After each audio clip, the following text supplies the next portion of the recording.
The tagline for FreeSkate Extreme on the App Store touts a Kinect-like experience on iOS devices. That's partially true. This is an inline skating game wrapped in cel-shaded visuals meant to evoke memories of Jet Set Radio, which is a much better inline skating game. It's not to be unkind, but the biggest selling point here, the Kinect-like experience, which utilizes the iPhone's head tracking software, is what brings the game from an average, yet somewhat enjoyable experience, crashing down to nearly unplayable. But we'll get to the head tracking soon enough. The majority of the game is played by tilting your iPhone left and right to dodge the traffic cones, boxes, and incoming traffic, all the while collecting coins for use in the shop. Depending on which option you use, jumping is either accomplished by tapping the screen or flicking your iPhone up or down. We recommend the tapping as it's less prone to error and allows you greater maneuverability, especially when the obstacles start to overwhelm you. Now, the grinding is where the head tracking comes in. Oh, the grinding.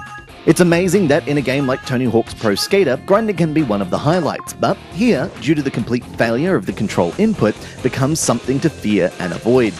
See, when landing on a rail, the game slows to bullet time and your face appears in the corner, as the game is switched on the phone's head tracking software.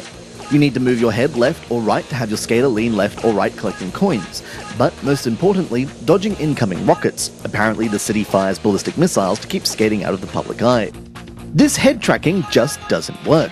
Move your head too slow and it barely recognizes any change. Move too fast and it's too quick to notice any change.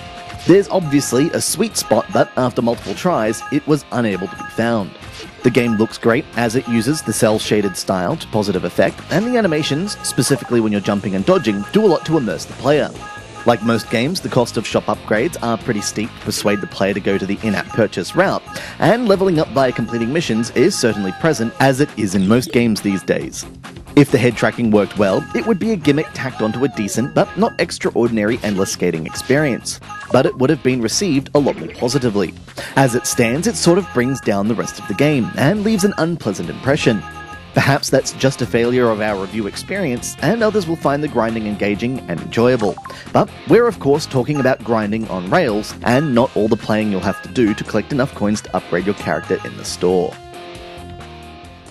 This has been Andrew with AppSpy.com. We review, you decide.